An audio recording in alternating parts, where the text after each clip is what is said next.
Assalamualaikum warahmatullahi wabarakatuh. Perkenalkan, nama saya Azara dari kelas 6A, Prodi D4 Arsitektur Bangunan Gedung. Kali ini saya akan mempresentasikan hasil dari penerapan lampiran 01 SEM 2022 pada konsep studio perancangan terpadu saya.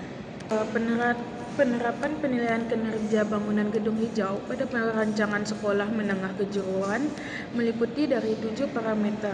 Yang pertama ada pengelolaan tapak, yang kedua ada penggunaan energi, yang ketiga ada efisiensi penggunaan air, yang keempat ada kualitas udara dalam ruang, yang kelima ada material, yang keenam pengelolaan sampah, dan yang ketujuh pengelolaan air limbah.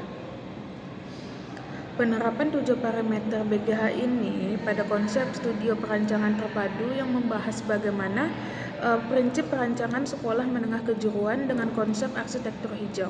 Dalam perancangan ini, bangunan tidak hanya dibuat untuk memenuhi kebutuhan belajar mengajar, tetapi juga memperhatikan kenyamanan pengguna dan dampaknya terhadap lingkungan.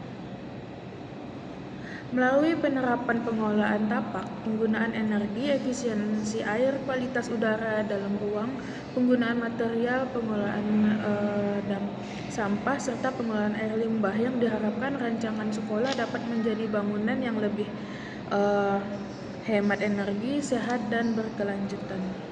Oke, selanjutnya pada penerapan pengelolaan tapak. Pada tapak, bangunan dengan dinding terpanjangnya lebih menghadap ke timur barat dengan perbandingan lebih panjang dari arah utara selatan, yang dimana bangunan lebih banyak menerima paparan sinar matahari untuk mengurangi paparan sinar matahari yang berlebihan dengan menambahkan shading atau fasad yang dapat menahan sinar matahari mengenai bangunan secara langsung, serta penggunaan material low E pada jendela kaca untuk mengurangi sinar UV masuk ke dalam ruangan tanpa mengurangi cahayanya. Area tapak juga direncanakan ruang terbuka hijau dan vegetasi di sekitaran bangunan sebagai peneduh alami yang sekaligus dapat menurunkan suhu lingkungan sekitar. Untuk selanjutnya, penerapan penggunaan energi. Pada desain bangunan ini, area yang ditandai dengan warna merah menunjukkan ruang-ruang yang memperoleh akses pencahayaan alami secara langsung dari sinar matahari. Area tersebut berada di sepanjang sisi luar bangunan hingga memiliki kedekatan dengan bukaan seperti jendela dan ventilasi, yang memungkinkan cahaya matahari masuk ke dalam ruangan secara optimal pada siang hari. Penerapan pencahayaan alami ini menjadi bagian dari strategi penggunaan energi pada bangunan karena mampu mengurangi kebutuhan pencahayaan buatan di siang hari. Dengan memanfaatkan cahaya matahari sebagai sumber penerapan utama, konsumsi energi listrik dapat ditekan sehingga bangunan menjadi lebih hemat energi dan ramah lingkungan. Selain itu, sistem pencahayaan pada bangunan direncanakan menggunakan sensor intensitas cahaya atau look sensor yang dapat mengatur pencahayaan lampu secara otomatis sesuai tingkat pencahayaan alami yang diterima ruang. Ketika cahaya matahari masih mencukupi, lampu akan mati atau meredup, sedangkan saat intensitas cahaya menurun, lampu akan menyala sesuai kebutuhan standar kenyamanan visual pengguna. Untuk selanjutnya, efisiensi penggunaan air.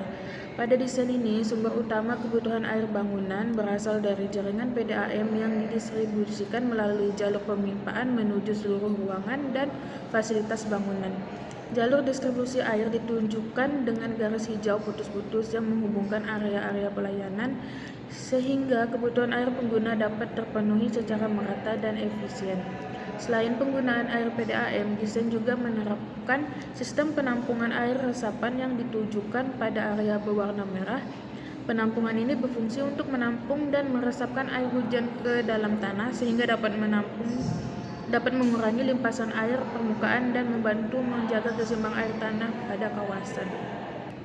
Oke, untuk selanjutnya kualitas udara dalam ruang. Untuk kali ini ada beberapa penerapan yang saya masukkan. Yang pertama ada penerapan kawasan bebas rokok. Seluruh area utama sekolah dirancang sebagai kawasan bebas rokok dengan pemasangan rambu larangan merokok pada titik-titik tertentu sesuai standar bangunan gedung hijau. Jika diperlukan, area merokok ditempatkan di luar masa utama bangunan agar tidak mengganggu kualitas udara dan ruang belajar. Yang kedua, optimalisasi ventilasi alami.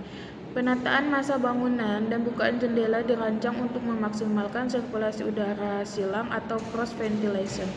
Dengan adanya aliran udara alami, ruang kelas dan praktik menjadi lebih nyaman tanpa ketergantungan penuh terhadap pendingin udara.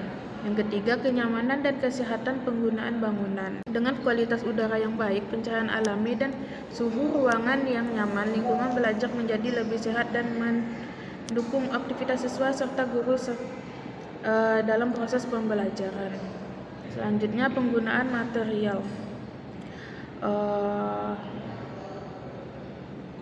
Material yang digunakan mengacu pada prinsip bangunan gedung hijau, yaitu material yang ramah lingkungan, aman bagi kesehatan, hemat energi, dan memiliki daya tahan yang baik. Material yang sesuai antara lain ada kaca hemat energi yang digunakan pada bukaan bangunan untuk memaksimalkan pencahayaan alami serta mengurangi penggunaan listrik pada siang hari. Ada aluminium composite panel atau ACP digunakan pada bagian fasad karena tahan cuaca, ringan, dan memiliki tampilan modern. Penggunaan cat low VOC atau low voltage organic compound mengurangi kandungan zat kimia berbahaya sehingga kualitas udara dalam ruang tetap sehat. Terus yang terakhir ada roster atau secondary skin, membantu sirkulasi udara dan mengurangi panas matahari langsung ke dalam bangunan. Untuk selanjutnya, pengolahan sampah.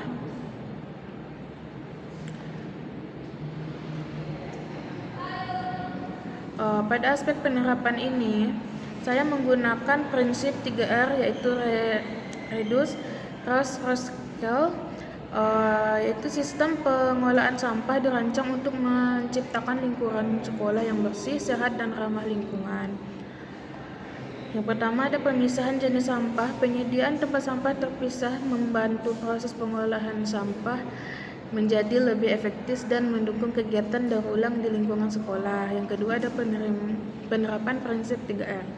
Desain mendukung pengurangan penggunaan plastik sekali pakai serta pemanfaat kembali material yang dapat digunakan. Yang ketiga ada penempatan tempat sampah pada area strategis. Titik penempatan sampah secara merata pada area bangunan untuk memudahkan siswa dan pengguna bangunan membuang sampah sesuai jurusan.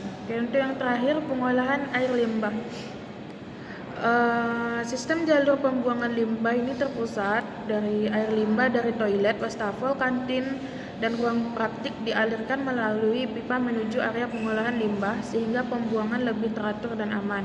Yang kedua, penggunaan saluran limbah yang terencana. Jalur limbah direncanakan mengelilingi bangunan agar seluruh area dapat terhubung dengan sistem pembuangan utama secara efektif. Yang ketiga, penanggulangan dan pengolahan limbah. Pada titik tertentu disediakan area penampungan atau pengolahan limbah seperti septic tank dan bak kontrol untuk mengurangi pencemaran sebelum air dibuang ke saluran kota. Yang keempat, mencegah pencemaran lingkungan. Sistem pengolahan air limbah membantu menjaga kualitas tanah dan lingkungan sekitar sekolah agar tetap bersih dan sehat. Oke, sekian dari presentasi saya. Mohon maaf jika ada kata-kata yang salah. Saya akhiri. Assalamualaikum warahmatullahi wabarakatuh.